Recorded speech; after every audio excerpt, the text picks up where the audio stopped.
Wis to, enak-enak ya. Bulet. Dulang-dulang ulo kobra ngono. Wong lanang lho takon megawe-megawe apa lho.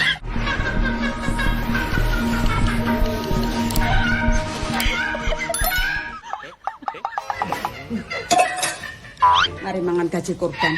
Rasane awak kudu ngamuk-ngamuk pikirne. Kudu ngamuk-ngamuk apa meneh bojo niki gur entuk tenguk-tenguk. Pak! Woi. Wong lanang aja gur bulan ning di rumah kaya entar njero suwal ngono lho. Ki budak-budak megawe kono lho. Ora ngerti ngene iki becekan akeh sairang-irang ngene iki. Listrik kalau delokan abane melung-melung kaya maling kena pentung. Eges sambune mambu kok ning njero suwal. Brambang, bawang, lombok ngene iki kabeh padha mundak. Sing mudhun gerak karo suwal ngene iki. Wong lanang ya budak-budak megawe ngono kuwi lho. Megawe apa? Megawe apa? Wis angel. Megawe apa? Sono wong lanang takon megawe apa? Kono kebun binatang ngono lho megawe ngono lho. Nonton-nonton macan utawa dulang-dulang ulo kobra ngono. Wong lanang lho takon megawe apa lho. Meteng kene, nyusoni kene, ngemiki kene.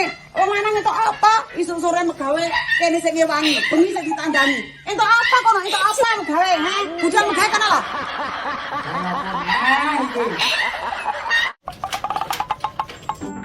Masak apa, Bu? Apa sampean ora ndeloke, Pak? Oke, masak kiye? Wong kok bendino pakane rambanan, padakno wedhus. Bu sekali-sekali masak iwak. Lah sampean aweh duit blonjo piro? Gari makan pek kapan cocok.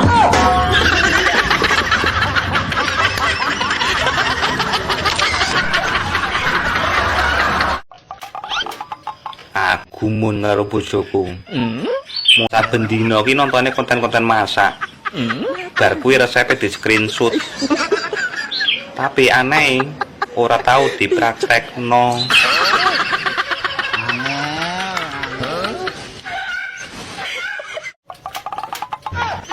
Mbak, aku mbok silono duit to. Ora akeh. Kok nek kirane ra iso balekne aku ra binen. Tuman. Tuman piye to? Tare yo butuh kok. Wis angel tuturane. Munggono gak enek jaminan liya to sak liyane manuk ngono. Lah piye to? Lah wong kuwi lho barang berharga rumangsamu. Oh, rumah saku ndek biyen sunati larang lho yo. Wong tuane mbandani tenan. So manuk dimurahno dinyah-nyohno ni piye lan? Lah arep piye meneh tarah kepepet tok. Wis angel. Ya ini enek bocah gak ndek penggawean pengen dadi LC. Gak yo adol manuk. Lah tarah duwene yo kuwi lho. Saiki enek wong gak duwe dhuwit golek utangan dibayar manuk. Lah gelem apa ora omonge. Kemasannya aku ki wong wedok piye ngono lho. Kemasannya wong aku ki perempuan baik-baik. Ngerti aku nek kowe iki apik. Pendiam, lemah lembut dan sopan santuy. Lah piye gelem apa ora? Duweku ya mur manuk. Kok ditawani manuk. Asem tenan yo. Wis to, enak-enak ya. Mbah. Piye to? Ndang to. Mbah. Gonku yo ukir-ukiran. Ndang to, getun ning kene ra gelem. Aku ki dino Mas jajal duel keuanganku. Mbayari tukang ulan iki. Nek kowe gelem ya kono nukang ning omahku gawe pawon. Ya wis ra apa-apa. Penting oleh duit. Berarti duit dibayar tenaga, lebih halal, gelem apa ora? Ya, gelem aku. Nek gelem tak omongno makku. Ya, gak sido adol manuk berarti. Golek duit nyampe stres. Barang duite wis enek, dienggo gawe ngilangin stres. Terus duite entek, strese balik meneh. Ngono ae bulet.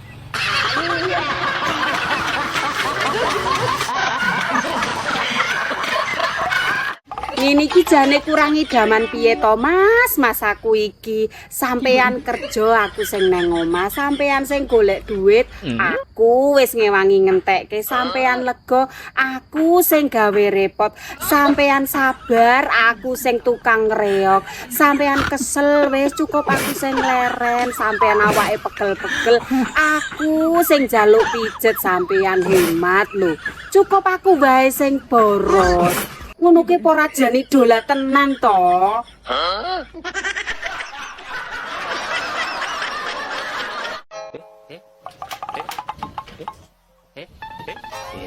Wong wedok yang mbok wacak-macak kono ben ayu ben wangi.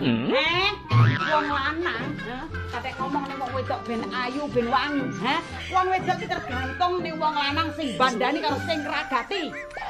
Rumangsane yo anggitmu, Wong wedok megahe sore awan bengi ora mari-mari ora beres-beres. Pantesan wong wedok rembes, Ambune wong wedok koyo tikus, prengus koyo kakus iki gara-gara wong lanang reget bandani. Coba dibandani. Rai kasar-kasar ngene kok koyo aspal, koyo kulite kadal ngene iki dibandani, Anggit masakno Sahrini terlewati lek kadung dibandani iki. Alis wong diganti karo cendelane timbo sitoke koyo arek Madura, Untung iki dipager-pageri bener dicolong maling. Mari ngono sing jeglong-jeglong pipi ngene iki dioperasi-operasi utawa ditembel karo tembelane panci. Kowe roh Irwan Musri, bojone Maya Estianti, lek Rai iki kadung dibandani, ora kira dhek dadi karo kono, karo Maya Estianti. Paling balik ning aku iki, mesti balik ning aku iki. Fir'aun turu langsung tangi.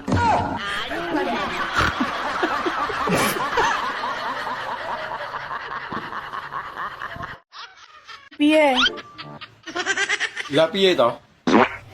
Sida apa ora? Ora sida aku tak turu meneh. Ya sida. Wong kene kadung meteng-teng.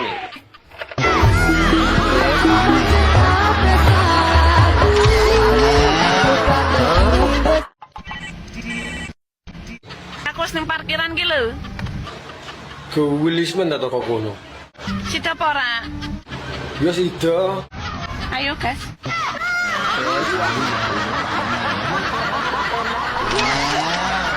Dimu lho Mas, tak saran kae piye mrene. Kok lek kowe wis tak rabi, Dik, kowe tak tokokne sembarang-barang. Yalah. Ngapusi, lek saiki ora ene apa-apa. Kosongan. Lah tarah edit ra sik kebudan pulung lho. Ya sabar, tarah titimangkune wong urip yo ngene iki enek. Ning isor ya enek ning dhuwur. Nah karepmu ning dhuwur terus kok aku ra mbok kei dhuwur blas kok genjot terus aku. Lah ning ndukur menak lho Mas. Atus lho ngabungi lho.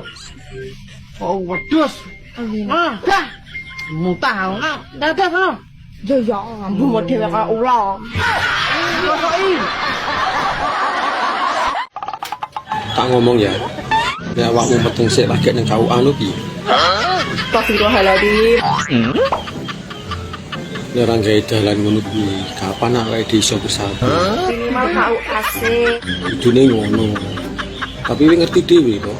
Wong tuamu ora setuju karo hubungane awake. Tapi weteng iki tidak gampang cocokmu lek ngomong kuwi ya. Ngomong gak cocok. Masih deh. Salah ya patek.